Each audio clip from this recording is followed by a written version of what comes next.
Yo, what's going on, guys? This is the 4th Gen Gamer bringing you guys a new video today. Maybe something a little different. We're going to be doing a tier video. It feels contagious. I've been seeing these charts all over Twitter. I've been seeing them on YouTube, and you know, I feel like it'll be kind of fun to do. You know, this is the kind of video. If you guys want to see this again, let me know, because it's really easy to make. It's really fun, and I think it's a cool way to share my opinions with you guys in sort of like a top 10, but not exactly format. If you wanted me to do this with other sorts of things, maybe, you know, soundtracks or Pokemon or shinies or I don't know, whatever, let me know in the comment section.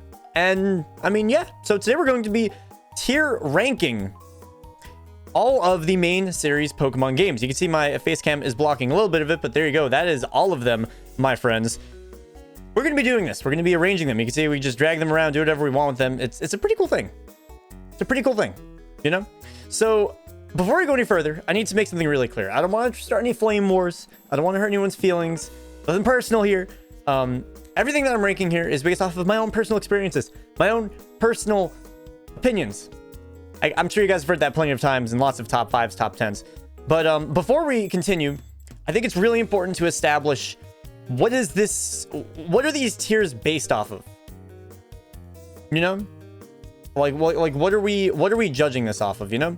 So personally, I am going to be making this chart off of, out of these games, if I go back to them, how much fun am I going to have playing through them? It is not based off of nostalgia. It is not based off of necessarily what they brought to Pokemon. So for example, let's say Sun and Moon did a lot of awesome things for Pokemon.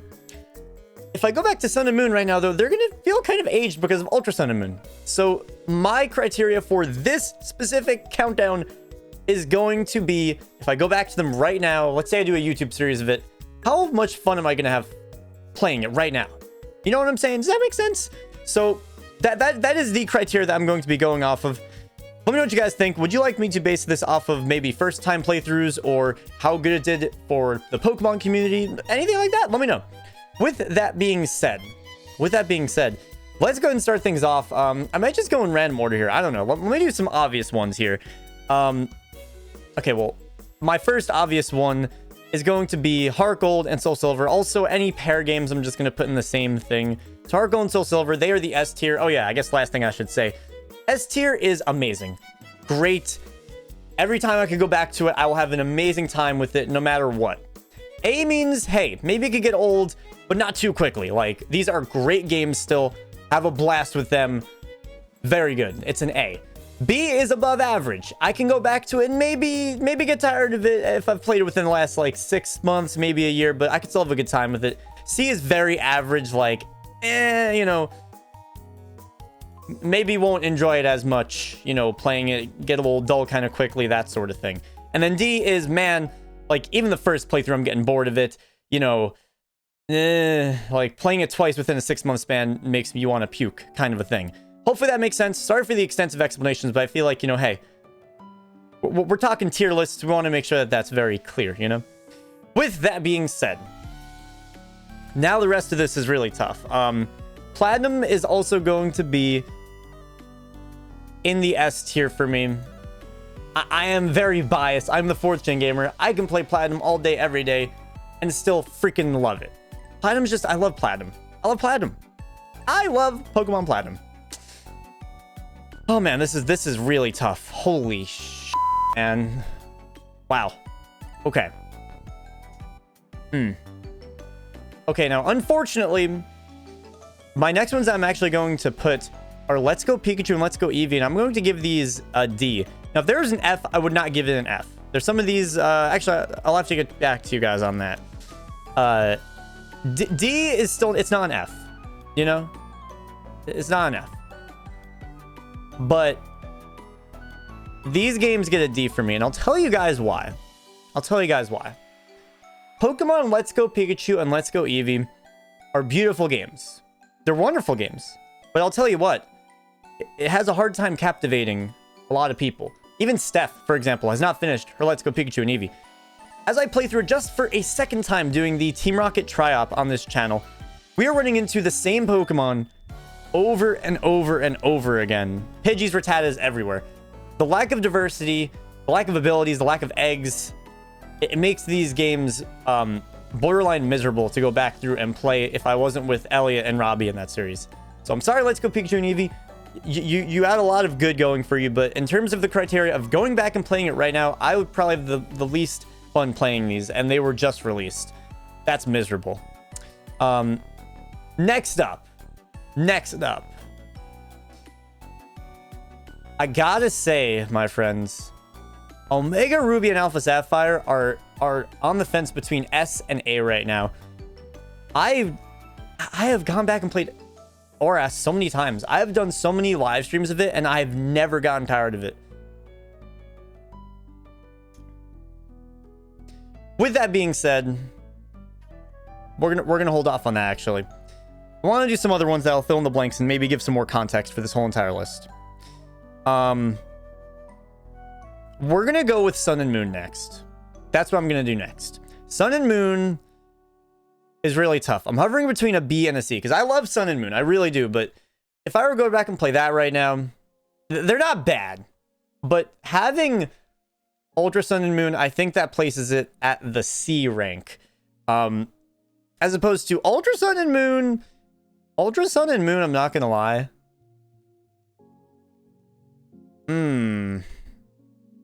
I'm between an A and a B. I really loved Ultra Sun and Moon. I know it's somewhat of a popular opinion that Ultra Sun and Moon, you know, Gen 7 was kind of like not great. I really do enjoy going back to Ultra Sun and Moon. They're fun games. That's so tough. That's so tough. Oh my goodness, this tier list is much more of a challenge than I thought. Okay, all right. Whatever, man. I'm holding off on that too. I'm actually gonna do the next one, X and Y. X and Y are very fun games as well. These are games I could go back to and play over and over and over again. And I know if your tier list could be very different from mine. Let me know what yours is in the comment section. But you know, if you're making this tier list based off of story, you know, these are D. These are D games. But the story, I don't play Pokemon for story. Maybe you guys do, and that's totally fine. I play these games for replayability. That I can do a Nuzlocke of it. That I can make a new team every time and enjoy it. X and Y is really fun. It was really fun the first time, the second time, the third time, the fourth time, the 17th time. Truly. I love these games. I really do.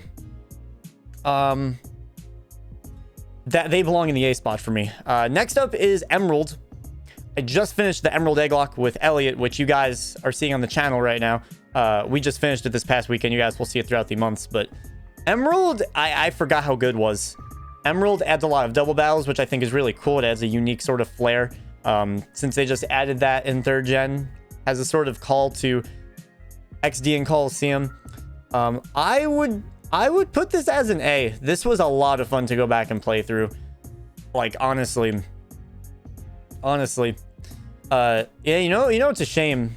A lot of these other ones are probably going to end up in the B or C, like the Ruby Sapphire, Diamond Pearl, like the pre-3rd games are going to end up there.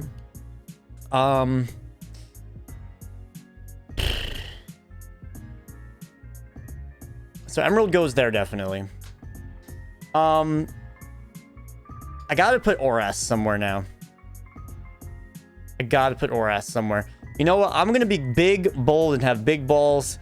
I'm gonna say Oras is S tier. I have played Oras so many times. I never get sick of it, man. I've been speedrunning it. I've done countless randomizer Nuzlocks of it. And I feel like it's just a beautiful game. I think the soundtrack is beautiful. I think the aesthetics are on point. These are good games. These are really good games. I feel like they really capture the Hoenn aesthetic. I understand there's no Battle Frontier, but like they have the Delta episode. That's freaking cool. You got to fly on a Rayquaza's back. That's awesome. So we do have quite a bit of things left here. I love Diamond and Pearl. I'm gonna be biased. I will give them a B. I don't think they deserve an A. As much as I love to death replaying these games, I understand that there are some flaws with these games, but I don't think they deserve a C or lower because, you know, these are really fun games. There's a pretty diverse set of Pokemon there. It's a pretty long game, which in some ways is really nice. The story is still really cool. even all these years later, going up to Spear Pillar still feels like fresh. It's just, I don't know, I like it. Not to mention there's some post game. There's the Battle Tower. There is the whole separate island. There's some legendaries to catch. I really do like these games. Now the rest of this, these are challenging. I'm gonna have to give Ruby and Sapphire C's. I feel like this is kind of unfair. But, you know, playing through Emerald, you know, Ruby Sapphire just made something that Emerald and Oras could build off of. And as a foundation, and in terms of their legacy, they probably belong as a B. But in terms of going back and playing, I wouldn't mind playing them again. But it has, Emerald really polished some things. You know, the fact that you could go back to, you can go back and battle both teams, and like the story is just a lot crazier. To be completely fair, I have not played Ruby and Sapphire in a long time, but Oras and Emerald I feel like are just way more memorable, and I feel like that wins it over in a way. Ruby and Sapphire, maybe I'll come back to you one day and that'll end up being a B. Who knows? I don't know. I haven't played Ruby and Sapphire in a while. Okay, next up is... I'm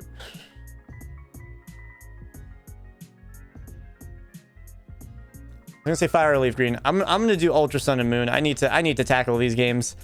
This is really tough. Let me see what they look like here. Let me see if this feels right. Does it feel right putting this as an A?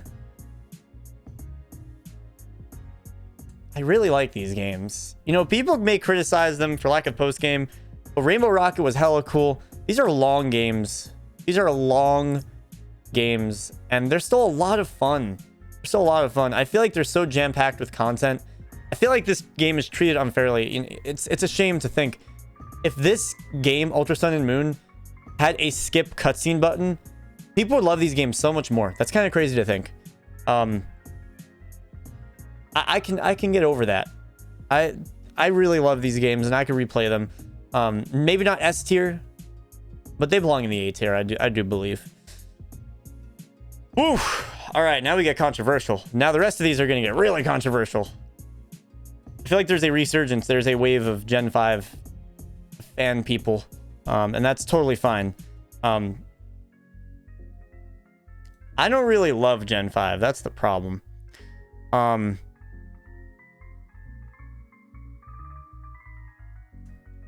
such a Kanto hater without even knowing it.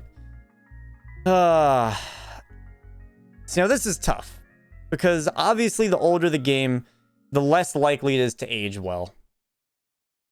That's just, you know, it's just less likely. The probability is you're against the odds. I did not like FireRed and LeafGreen. Those are probably my least favorite Pokemon games. I feel like they didn't really add a lot as a remake. You know, the EXP share is a pain in the butt to get. That makes it really annoying. Johto evolutions are not a thing. You can catch a Zubat but not get a Crobat. You can catch an Onix without getting a Steelix. I mean, the game just isn't memorable to me. You know, it's not visually stunning or anything like, I don't know, crazy like that. I feel like even Emerald, and to an extent Ruby and Sapphire, just do a better job sort of captivating you and getting you invested in the game. Fire, LeafGreen, I don't know. They're kind of bland. I don't know. I feel like Fire and LeafGreen and Let's Go Pikachu and Eevee, they both have like missing components, which is really weird. So, sorry Fire and LeafGreen, I don't like you that much. I'll play you. I'm doing Moemon of FireRed, but that's cool just because it's Moemon, you know? But you don't deserve the higher tier, in my opinion. Okay.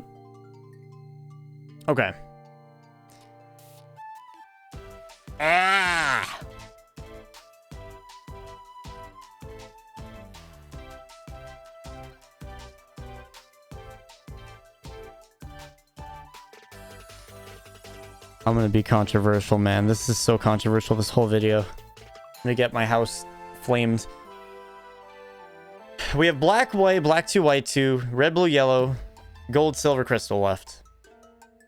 These are games that I'm less polarized about. I don't know exactly how I feel. Fuck.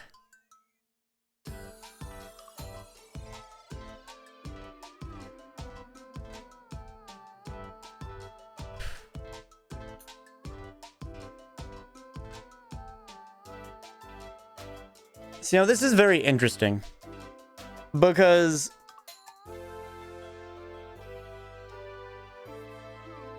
the old games, the old games have sort of a nostalgic flair to them, which I feel like makes them more appealing in a way. I recently played Pokemon Christmas version, which is a gold ROM hack. It was honestly pretty fun to play through. You know, it had a nostalgic sort of flair. I'm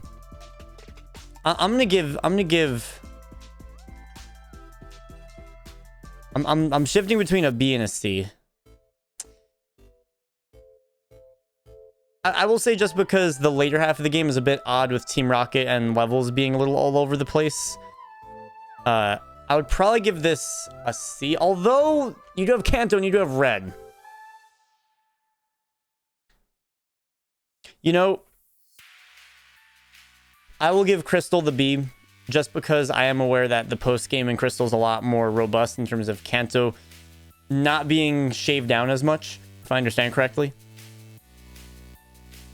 I think. I haven't really played Crystal too much, but I've seen videos about that, and that would bring it up to a B for me. Now, with that being said, we're down to our final few here. And I realize now how hard this list is to make. But I feel like so far it's pretty accurate. Like, if I were to order them in terms of, like, Josh, do a YouTube series with me right now. Like, in terms of what would you have the most fun playing right now? Or the most fun playing on your own? This would generally be the order, not, like, in terms of tiering it, you know? That's what it would be.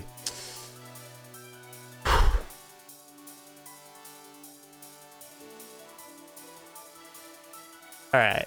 Red, Blue, and Yellow get C's. They get a free pass of not being a D because they're the originals. And I feel like because of that, you get a lot of, like, buggy situations and, like, weird situations. And I feel like in a way that has a charm.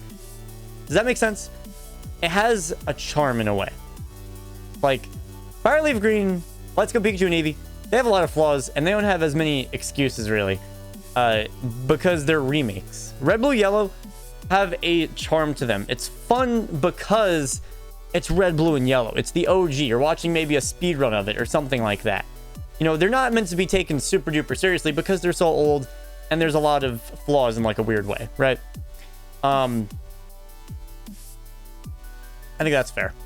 Next up is Black 2, White 2, and I'm gonna give these games a little bit of benefit of the doubt. I know a lot of people are gonna put it in S and A. Part of my heart would tell me to put it in the C tier, but I will give it the B because Gen 5 introduced a lot of really awesome Pokemon. I know the story is very, very good. I haven't been totally encapsulated, but I feel like they have a lot of filler still that is surrounded by really good story, which kind of makes you lose focus with the story sometimes. But these are long games. They are fun games, and I would not mind going back to them. Black and White are my only Pokemon games I have not finished. I lost a Nuzlocke in them, in Blaze Black and Volt White. I need to play these games. The only thing I know that's awesome about them is that it has a really cool ending, because I was watching Pulse do a speedrun of it. So, I don't have much of a benchmark for this, except I'm not a Gen 5 fan. I feel like they pushed the DS way too far. I think Heart Gold Soul Silver is more visually appealing, which is really sad because it's really pixelated. They did too much. They did too much. But with that being said now, just because these are C and D, these are not bad games. In my opinion, these are games that land on the lower tier list in terms of what do I want to play right now? What am I going to have the most fun playing? Like, in my opinion, if I'm talking these first three, man, these first three tiers, I can always have a blast. Whereas Sun and Moon, I might be a little bit fatigued. It's like the stuff from Ultra Sun and Moon isn't there. Ruby Sapphire, I'm probably going to be thinking a lot about what Emerald and Oras did. It didn't age as well. Gold and Silver are still really fun, and they're honestly almost Bs. But, like, they're not Crystal at the same time, too. Red, Blue, Yellow, They have so many flaws, but they do have the charm. They have enough charm, so it's not a D, you know? Black and white, I don't have enough context for it. Let's Go Pikachu and Eevee, Fire, Leaf, Green. You guys already heard why. I don't like these games too much. I'll do a series of them because I have fun recording, and that's where I more so get my fun from, not as much from the game at that point. But sharing the adventure with you guys, really, you know? So, with that being said, my friends, let me know what you think. Do you think that I'm a complete idiot? I mean, you shouldn't. That's mean. You could just disagree. But do you disagree with my opinions? Do you think that this is not a good tier list? Do you think that I need to replay some of these games? Do you think that some of these are too high or too low? Let me know, please. I'm quite curious. There's some of these I definitely need to revisit, and some of them I need to visit just in general. I'm looking at you, Black and White. So either way, guys, I hope that this was a fun video. Like I said, let me know. Do you guys want to see more tier style videos? Not crazy editing. I could do crazy editing, but just basic shit, you know? Let me know. Either way, if you guys are new here, hit the like button, subscribe if you're new, and most importantly, ring the bell. Ring a ding ding, the notification bell, because goddamn, you guys already know, YouTube is terrible. They never notify anyone of videos anymore. It's the Illuminati. Ring the bell, trust me. I want the Illuminati coming to your house. Just watch my videos. Hey, you guys. See you next time, alright? Peace!